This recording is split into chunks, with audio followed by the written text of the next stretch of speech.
Okay. చెప్పండమ్మా. ప్రశ్న ఏంటి? ఇదే విధిలింగులకారము మ్మ్. కొంచెం కర్తరిలో కర్మణిలో కొంచెం డిఫరెన్స్ అది చేసి చెప్పరా కొద్దిగా? సో అది విధిలింగ్ లోట్లకారానికి విధికి తేడా కొంచెం చెప్పరా, అది ఆ, సో కన్ఫ్యూజన్ మనకి లేకుండా. అదే. సో తెలుగులో అయితే మనం ఏం చెప్తాము? గాక అంటే ఆ గాక రాక. అని ఆ వచ్చిందనుకోండి, అది విధిలింగ్. ఓకే. ఆ సో లోట్ ఆ లకారం అయితే ఏం చేస్తాము? లోట్ లకారములో సో దీనికి ఆ విధిలో 6, దీనికి విధిలో లోట్లో కూడా 6 ఉన్నాయి, తర్వాత ఆశీర్లింగులో కూడా 6 ఉంటాయి. ఓకేనా? సో ఇవే ఆ ఉంటాయి అన్నమాట. ఇవే నియమాలు. ఆ ఓకే, ఇవే అమ్మాయి అర్థం. సన్నగా చినుకు పడుతుంది, బట్టలు తేవాలి కదా. ఆరేసి దక్కర్లేదు. ఉమ్. సో వీటికి అర్థాలు అవే అన్నమాట. లోటుకైనా విధిలింగుకైనా ఆశీర్లింగుకైనా 6 ఇవే అర్థాలు. మరి దేన్ని ఎలా ఉమ్. అర్థం చేసుకోవాలి నేను అంటే అనా? ఇప్పుడు ఆజ్ఞ, ప్రార్థన, ప్రేరణ ఇవ్వండి మీరు చెప్పే 6 అలా చెప్పింది అంతే అదే. అవేనండి. విధి ఇప్పుడు నిమంత్రణ ఇప్పుడు సంభావన అయినా, మంత్రణాధీష్ట. సంభావన అంటారు, సంభావన అయినా అంతేనా? సంభావన సంభావన అంటే లింగలకార ఏంటి? అలా వస్తుంది. అంతే అండి, ఇవి సంభావన అర్థాలు అంటాం వీటిని. ఆ ఓకే, సంభావన అనేది కూడా ఇక్కడ ఉంది కదా, అందుకని అలాంటి ఆ అర్థాలు అని చెప్తామన్నమాట. సో ఇక్కడ ఆ. సంభావనలో ఎవరు వస్తారు? విధిలింగ వస్తుంది. ఓకే, ఉమ్, సంభావనలో వచ్చేది ఎవరు? విధిలింగం. విధిలింగ్. సో గాక, అగుగాక అంటున్నాం అక్కడ. అవునా? ఉమ్, అలా నీకు ఉమ్, ప్రాప్తించుగాక. సో మరి ఇక్కడ ఆశీర్వాదానికి దీనికి తేడా ఏంటి? అలా చెయ్యుగాక, అట్లా చేస్తే బాగుండాలి, బాగుంటుంది అనే విషయం ఇక్కడ చాహియే. వైసా కర్నా చాహియే కదా. సో అది ధర్మం, అది ఉమ్, ధర్మం కాబట్టి నువ్వు అలా చెయ్యాల్సిందే కదా, చెయ్యాలి. ఉమ్, అవునా? ఉమ్, సో అదనమాట. ఉమ్, తర్వాత ఈ ఉమ్, లోట్ లకారంలో ఏమంటున్నాము? ప్రథమ పురుష, మధ్యమ పురుష, ఉమ్, ఉత్తమ ఉమ్, పురుషలో మనకి కొన్ని విషయాలు కనిపిస్తాయి. ఉమ్, ప్రథమ పురుషలో ఏమంటాము? రెస్పెక్ట్. ఏంటిది? చే అతడు చెయ్యాలి, చేయాలి అని అంటాం అనమాట. అతడు చేయాలి. ఓకే, అంటే వీఆర్ విషింగ్. ఇక్కడ విష్ లాగా చేస్తున్నాం. అతడు చెయ్యాలి. ఉమ్? ఉమ్. అతడు చెయ్యాలి అంటున్నాం. ఇక్కడ మధ్యమలో ఏమంటున్నాము? నువ్వు చెయ్యు అంటున్నాం. ఆర్డర్ చేస్తున్నాం చెయ్యి. ఇక్కడ. ఆ ఆర్డర్. ఆ. ఏంటిది ఇక్కడ? ఆర్డర్. సో చెయ్యాలి అనేది ఏంటిది ఇక్కడ? మిగిలిన వాటిల్లో రాదంటారా? ఉమ్? అంటే ఏమ్మా? ఉమ్, అంటే అంటే ఇప్పుడు ఉమ్. మధ్యమ పురుషులోనే ఆర్డర్, ప్రథమ పురుషుకి మరి ఆర్డర్ ఇవ్వాలంటే? ప్రథమ పురుషులు ఆర్డర్ ఇవ్వలేము. వాళ్ళు నీకు చిన్న వాళ్ళు అయితేనే ఆహా. ఆర్డర్ ఇస్తాం. ఇక్కడ రెస్పెక్టే. ఓకే, ఇక్కడ ఏం చేస్తాము? రెస్పెక్ట్ గా అడుగుతాం మనం. ఇక్కడ అడుగుతాం. మనకు ఇప్పుడు పెద్దవారు ఉన్నారు, అడుగుతాం ఇక్కడ. ఆ, చేయరా ఆ, అని రిక్వెస్ట్ చేస్తాం ఇక్కడ. ఇది ఆ, రిక్వెస్ట్. ప్రథమ ఆ, పురుష అంతా కూడా రిక్వెస్ట్. ఆ. మధ్యమ పురుష అంతా ఆర్డర్. ఓ. ఓకే. ఉత్తమ పురుష ఏంటి? Permission seeking. ఈ ఉత్తమ పురుషలో ఉన్న వ్యక్తి ఎవరైతే ఉన్నారో, నేనున్నాను. సో నేనేం చేస్తాను? నేను ఈరోజు పాఠం చెప్పనా అమ్మా అని చెప్పేసి మీకు పర్మిషన్ అడుగుతున్నా. అర్థమైందా? ఆ, ఇక్కడ వీఆర్ ఉమ్, టేకింగ్ పర్మిషన్. ఉమ్, చెయ్యనా అంటున్నాను. అంటే ఉమ్. ప్రశ్న నేను అడుగుతున్నాను అనమాట. నేను ఇలా చేయనా? నేను ఇలా చేస్తే ఓకేనా మీకు? పర్మిషన్ తీసుకుంటున్నాం ఇక్కడ. అయితే మహోదయ, మరి మధ్యమ పురుషులో మరి నీవు చెయ్యనా మీరు రెండు అన్నప్పుడు వస్తాయి ఇక్కడ కదా క్వశ్చన్. అర్థాలు? ఆ ఏమ్మా? చెయ్యి అంటాం కదా ఆర్డర్ లో మధ్యమ పురుషులో. అవును, చెయ్యు. అవును. అవును, ఆర్డర్ మరి మనం ఇస్తున్నాం. నీవు మీరు అనే అర్థంతో కదా వాడతాం మనం. అది కాదు, వినండి. వినండి, నువ్వు ఆ చెయ్యు అంటున్నాం ఇక్కడ. త్వం. ఆ త్వం ఆ ఎవరిని వాడతాము? త్వం అన్నప్పుడు నువ్వు. నువ్వు ఎవరికి అవును వాడతాము? నీకన్నా తక్కువ వాళ్ళకి, అంటే తక్కువ ఏజ్. అవును తర్వాత అవును. ఇంకోటి ఏంటిది? మనకి క్లోజ్ ఫ్రెండ్స్. ఆ అది ఏజ్ ఎక్కువైనా ఏమైనా కూడా నాకు క్లోజ్ ఫ్రెండ్ అయినాడు, కొలీగో లేకపోతే ఏదో అయినాడు, కొలీగ్ అయ్యి ఫ్రెండ్ అయినాడు. సో అప్పుడు ఏం ఆ చేస్తాం? నువ్వు అంటాం, మీరు అనం అప్పుడు. అర్థమైందా? అవును. భగవంతుని ఏమంటాము? ఆయనను మనం అంతా అందరికంటే క్లోజ్ ఫ్రెండ్ గా ఎంచుకున్నాం, అవునండి అవును. తెలుసుకున్నాం అవును. కాబట్టి ఆయన నువ్వు అంటాం. అర్థమైందా? ఉమ్, సో ఇప్పుడు ఉమ్, ఎవరైతే మనకి కొలీగ్స్ లో ఇంకా చాలా ఇక ఏంటి వేరే విధంగా మనం అది ఫార్మల్ గా ఉండాలి కాబట్టి అక్కడ ఏం చేస్తాము? మీరు అంటాం. ఆ అర్థమైనా? అది ఓ. ఎదురుగా ఉన్న వ్యక్తే కానీ మీరు. ఉమ్, ఓకే, మీరు చెయ్యాలండి ఇప్పుడు ఇది కదా, మీరు ఉమ్, అవును చెయ్యాలండి. చెయ్యాలి, అవునండి. చేస్తారా? మీరు చేస్తారు, చెయ్యండి. అలా ఉమ్, చెప్తాం అనమాట. ఉమ్, ఉమ్, చెయ్యండి అని చెప్తాం, చెయ్యండి. సో ఉమ్, ఇక్కడ ఏంటి, నువ్వు చెయ్యు అంటాం ఇక్కడ. ఉమ్, కురు. ఉమ్. ఇక్కడ రెస్పెక్ట్ ఉమ్, ఇస్తాం మనం, ఇక్కడ రెస్పెక్ట్ఫుల్ గా రిక్వెస్ట్ చేస్తాం అక్కడ. ఉమ్, అర్థమైనా? వీఆర్ ఉమ్, రిక్వెస్టింగ్ సంబడి. ఉమ్, ఓకే. ప్రథమ పురుష, ప్రథమలో ఉన్న ఆ, వ్యక్తిని మనం రిక్వెస్ట్ చేస్తున్నాం. ఇక్కడ అవును. పర్మిషన్ సీకింగ్ ఇక్కడ థర్డ్ ఉత్తమ ఆ, పురుషలో. ఆ, ఉత్తమ పురుషలో ఏంటి, పర్మిషన్ సీకింగ్. నేను చెప్పనా, నేను ఉండనా, నేను వెళ్ళనా, నేను చూడనా, క్వశ్చన్ లాగా మనం అడగాలి అది. అది కరవాణి అనాలి. కరవాణి, అహం కరవాణి, ఆ, అహం ఆ, పశ్యాని, అలాగా. ఉమ్, ఉమ్, అహం వదాని. ఉమ్, ఉమ్. సో ఇప్పుడు వదాని వా అంటారు, తప్పది. అర్థమైందా? ఆ, వదాని అక్కడ ఆల్రెడీ క్వశ్చన్ వచ్చేసింది. అవును. ఓకే. సో మరి ఆ, వదామి వా ఏమనాలి? ఆ, ఈ ప్రథమలో లేదు నీకు. అవును. వదామి వా, పఠామి వా, అవును. అలాగా. అవును. ఉమ్, ఉమ్, అది. ఉమ్. ఇది క్లియర్ ఇప్పుడు లోట్లకారంది. లోటు క్లియర్ అయిందండి. సో విధిలో వచ్చేసరికి ఏంటి, ఆ, ఇప్పుడు చాహియే అనే అర్థాల్లో తీసుకోవాలి. ఓకే ఏంటి. ఇప్పుడు విధి అంటే ఇది కర్తరిలోనే చెప్తున్నారు కదా విధిలో. అవునండి. ఇప్పుడు కర్మణికి వచ్చేసరికి డౌట్ వస్తుంది మహోదయ. ఉమ్, ఇప్పుడు దీనిని ఇప్పుడు మనకు ఒకవేళ కర్తరి నుంచి కర్మణిలోకి మార్చాలి అంటే ఉమ్. సో ఇప్పుడు ఇప్పుడు మీకు మనం ఇక్కడ విధికిను. ఒకసారి ఆ, చూపిస్తాను, చెప్తాను వినండి. ఆ, ఇక్కడ నేను ఆ, మీకు ఇది ఆ, ఓపెన్ చేసి చూపిస్తాను. astaday.com లో మనకి ఆ రూపం ఎట్లుంది దాన్ని చూడండి. ఆ. అంటే విధిలో కర్తరి నుంచి కర్మణికి మార్చాలన్నా, అంతే. విధిలో కర్మణి నుంచి కర్తరిలోకి మార్చాలన్నా అది. అవునమ్మా. సో ఇప్పుడు మనకి ఉమ్, భూధాతు తీసుకుందాం. ఓకే. ఉమ్, సో ఈ ఉమ్, భూధాతుకి భవతి అనేది ఇవి రూపాలు కదా. సో విధిలింగులో ఏముంది ఇక్కడ, భవేత్ ఉమ్, అంటే ఏంటి, అవును. ఉండాలి గాక. ఓకే. ఉమ్, ఉమ్, భవేతాం ఇద్దరు ఉండాలి ఉమ్, గాక.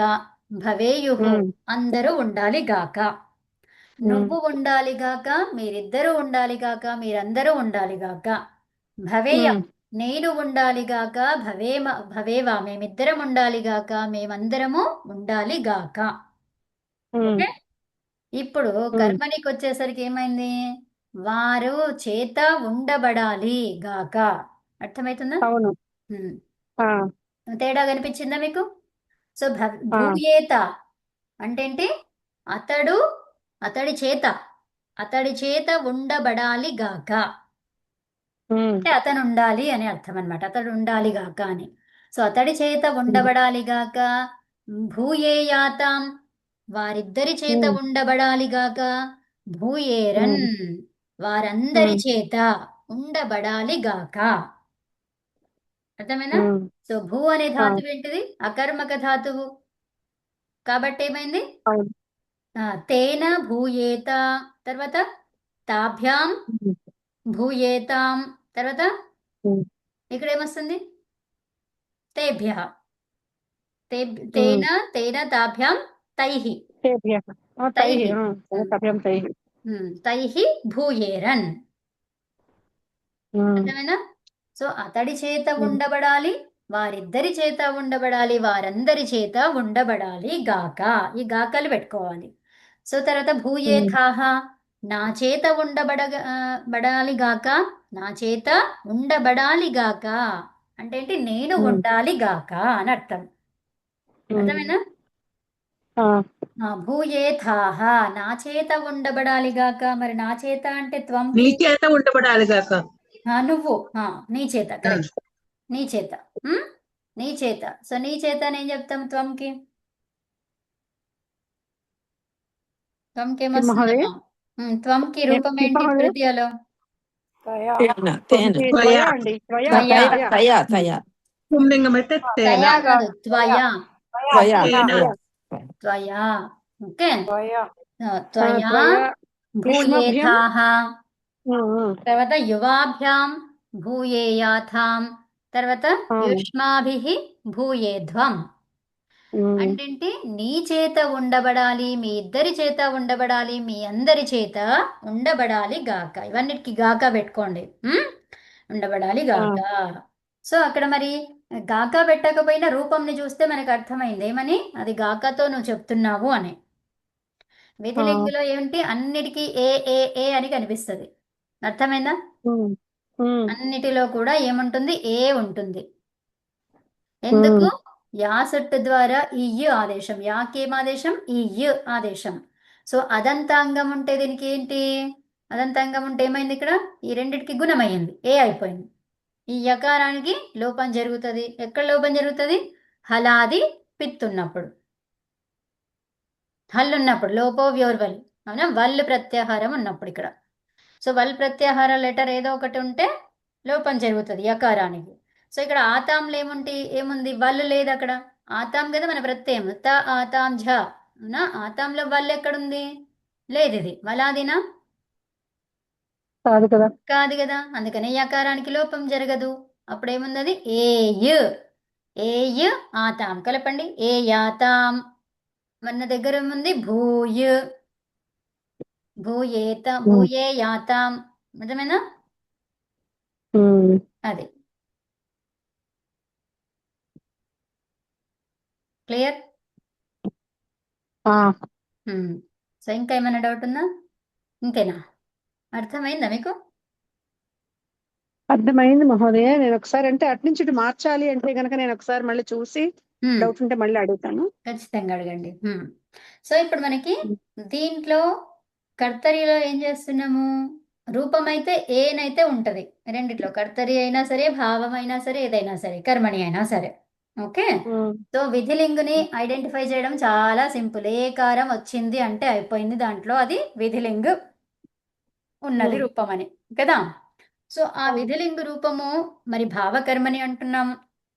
భావం అంటే ఎప్పుడు వస్తుంది? కర్మ లేనప్పుడు, అవునా? ఆ ధాతువు భూ అనే ధాతువు ఉంది, ఉండటము అంటున్నాం. భూ అంటే దానికి ఏంటి? సత్తాయాం, భూ సత్తాయాం. సత్తా అంటే ఏంటిది? ఉండటం, ఎగ్జిస్టింగ్. ఇప్పుడు అస్తిత్వం. ఉండటము వేరు, బి వేరు, ఎగ్జిస్ట్ వేరు. అర్థమైనా? ఉమ్, బి అంటే ఉమ్, ఉండటం, ఎగ్జిస్ట్ అంటే సమ్వేర్ ఇన్ ద వరల్డ్. ఉమ్, అర్థమైనా? ఉమ్, బి అంటే ప్రస్తుతము నీ ముందు ఉండడం. ఉమ్, ఐల్ బి దేర్ అంటే ఏంటి? ఎక్కడికి దేర్? అక్కడ నేను నీ దగ్గర ఉంటా. అర్థమైనా? ఎగ్జిస్ట్ ఆ, అయి ఉన్నది అంటే సృష్టిలో ఎక్కడో ఒక చోట ఉన్నది అని అర్థం. అర్థమైందా? ఉమ్, దాన్ని సత్తా అంటాం. ఇది కూడా సత్తా. ఉమ్, అర్థమైనా? ఎగ్జిస్ట్ అయి ఆ, ఉన్నదాన్ని ఏమంటాము? సత్తా అంటాం. మరి ఉమ్, ఉండడాన్ని కూడా ఏమంటాము? సత్తా అని అంటాం. ప్రస్తుతం నీ ముందు ఉన్నదాన్ని బి అంటాం. దానికి ఉమ్, దీనికి తేడా. ఓకే. సో అయితే ఆ, మరి నీ ముందు ఉన్నాము అంటున్నాము, అవునా? ఉండటము ఉమ్, అనే దానికి ఉమ్, దేనిని ఉండటము అని అంటామా? ఉమ్. ఉమ్? అనలేం దేనిని కదండి. ఉండటము. ఏది ఉన్నది అంటామే గాని దేనిని ఉండటము అంటామా? అనలేమండి.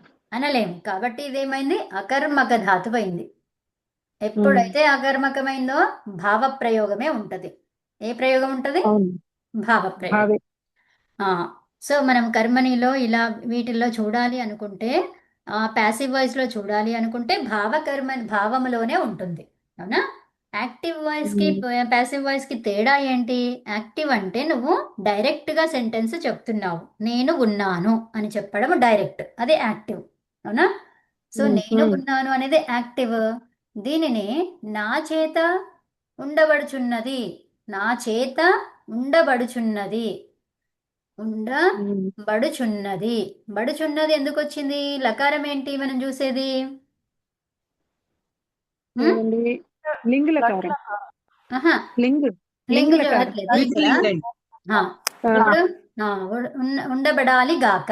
ఇప్పుడు ఏమనాలి ఇక్కడ? ఉండబడాలి ఉమ్, గాక. అర్థమైందా? ఉమ్. అవునండి. ఉండబడాలి గాక. ఇక్కడ పైన నేను ఉండాలి గాక.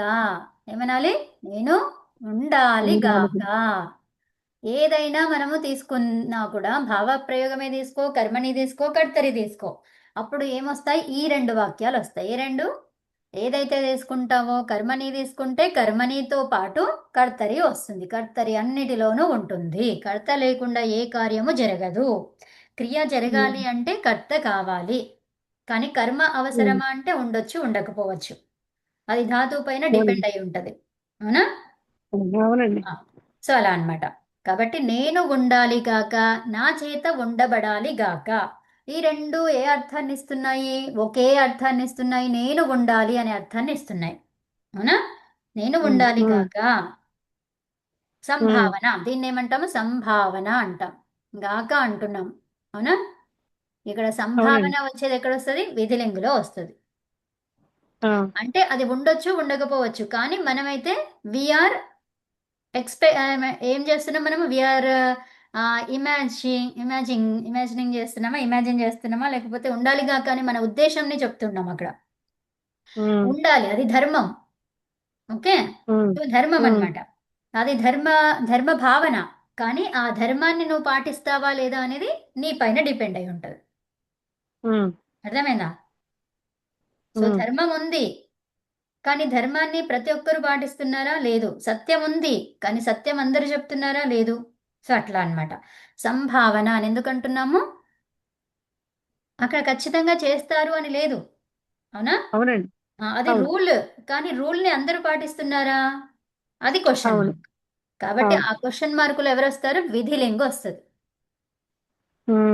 అర్థమైనా? సంభావనలో ఇది వస్తుంది అనమాట. మరి లోట్లకారంలో ఏమైంది? అక్కడ రెస్పెక్ట్లు, రిసీవింగ్లు, తర్వాత ఈ క్వశ్చనింగ్లు ఇవి ఉన్నాయి. అర్థమైందా? ఆర్డర్లు అదనమాట. ఓకేనా? క్లియరా?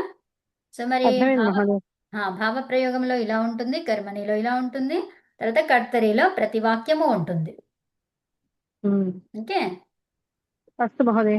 మళ్ళీ నేను చూస్తాను, ఒకసారి చూసి యా, మళ్ళీ చూడండి. అడుగుతా డౌట్ ఉంటుంది. యా, సరే అమ్మా. నమస్తే అండి, ధన్యవాదాలు. నమస్తే అండి. ధన్యవాదాలు మేడం. ధన్యవాదాలు.